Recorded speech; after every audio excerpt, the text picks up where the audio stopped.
সকল প্রস্তুতি শেষ, এবার পালা মাঠের লড়াইয়ের। অংশগ্রহণকারী 7 দল ব্যস্ত শেষ মুহূর্তের প্রস্তুতিতে। 30 ডিসেম্বর ফরচুন বরিশাল ও দুর্বার রাজশাহীর ম্যাচ দিয়ে শুরু হবে বাংলাদেশ প্রিমিয়ার লিগ বিপিএল এর নতুন আসর। আর দিনের দ্বিতীয় ম্যাচে নবাগত ঢাকা ক্যাপিটালস লড়বে রংপুর রাইডার্সের বিপক্ষে। বিপিএল শুরুর একদিন আগে ঢাকার প্রথম পর্বের টিকিটের মূল্য তালিকা প্রকাশ করেছে বাংলাদেশ ক্রিকেট বোর্ড। সর্বনিম্ন টিকিটের মূল্য নির্ধারণ করা হয়েছে 200 টাকা আর সর্বোচ্চ মূল্য ধরা হয়েছে 2000 টাকা। এ অর্থ ব্যয়ে দিনের দুটি ম্যাচই দেখতে পারবেন ক্রিকেট প্রেমীরা। অফলাইন এবং অনলাইন দুভাবেই কেনা যাবে এবারের বিপিএল এর টিকিট। গণমাধ্যমে পাঠানো সংবাদ বিজ্ঞপ্তিতে বিসিবি জানিয়েছে, মিরপুর শেরেবাংলা স্টেডিয়ামে মোট 11 ধরনের টিকিট ছাড়া হয়েছে। এর মধ্যে সর্বনিম্ন 200 টাকায় কেনা যাবে ইস্টার্ন গ্যালারির টিকিট,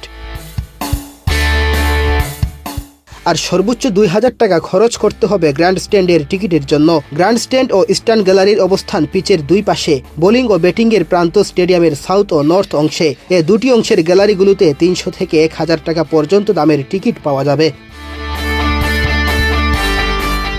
টিকিট সংগ্রহের জন্য সময় বেঁধে দিয়েছে বিসিবি।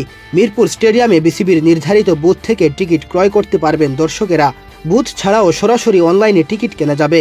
সেক্ষেত্রে ভিজিট করতে হবে gobcbticket.com.bd এই ওয়েবসাইটে। এছাড়া রাজধানীর মধুমতি ব্যাংকের মোট 7টি শাখা থেকে টিকিট সংগ্রহ করতে পারবেন সমর্থকরা।